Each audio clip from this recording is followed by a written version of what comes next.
Selamat pagi, salam sejahtera bagi kita semua.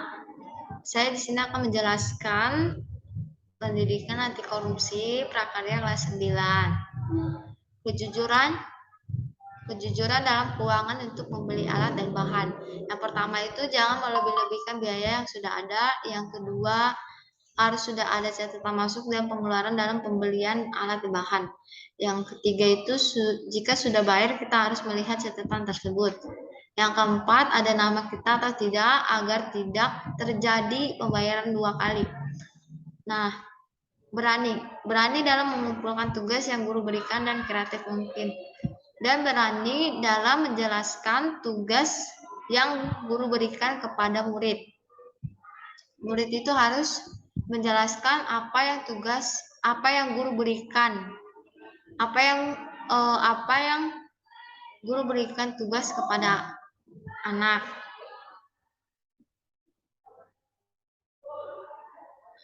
Nah, selanjutnya berkarya kerajinan dari bahan logam, batu, dan plastik.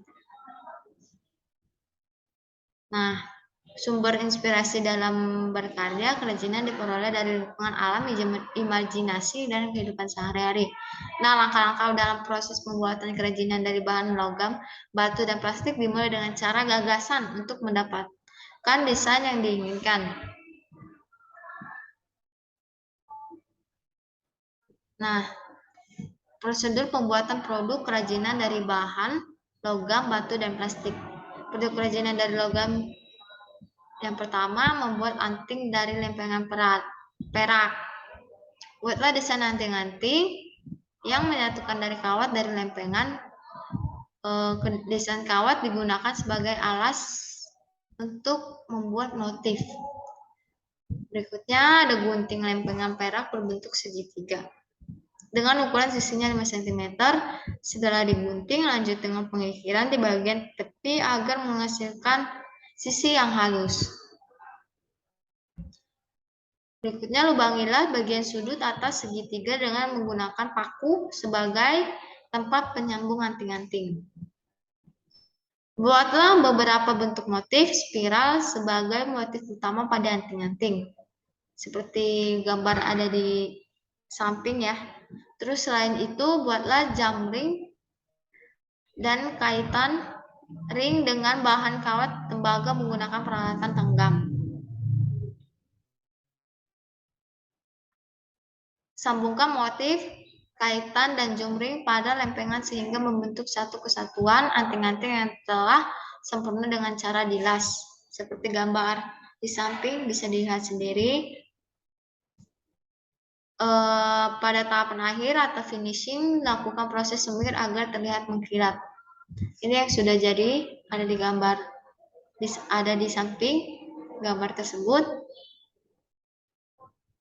Kemudian membuat topeng dari bahan kuningan, persiapan alat dan bahan. Yang pertama itu alatnya bahan plat kuningan.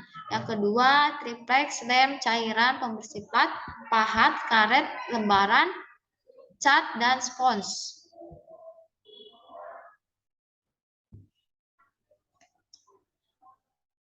Buatlah sebuah desain topeng 2 dimensi sebagai penghias ruangan.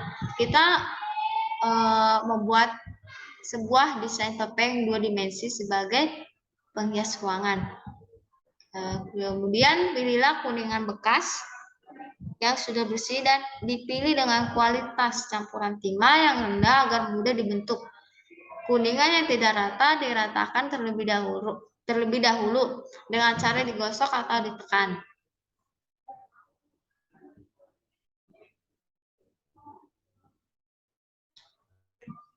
Desain gambar yang sudah digambar pada kertas diduplikasikan pada lembar kuningan menggunakan spidol. Seperti yang di gambar sampingnya, dilanjutkan menggunakan pensil yang tumpul dengan cara ditekan keras agar terbentuk jejak goresan garis desain yang diinginkan sesuai desain awal. Pada langkah ini kuningan ditempatkan pada alas triplex. Bisa dilihat ya gambarnya ada di samping. Setelah proses pembuatan bidang yang cembung selesai, plat kuningan dibalik kembali dan ditempatkan pada triplex yang agak keras. dilanjutkan dengan proses membuat tekstur titik pada pahat, terutama pada bagian yang tidak timbul atau bagian bidang yang kosong. Proses membuat tekstur titik-titik pada pahat dilakukan menggunakan pahat atau paku yang sudah ditumpulkan. Seperti gambar di sampingnya bisa dilihat sendiri. Yang terakhir yaitu melakukan sentuhan warna dengan kuas terutama pada bagian-bagian yang sudah didesain sebelumnya dan diberi bingkai. Nah, ini setelah jadi produksi dikemas dengan diberi bingkai seperti ini ya, yang sudah jadi. Oke, baik, terima kasih. Selamat pagi, selamat siang, Mbak. Salam sejahtera bagi kita semua.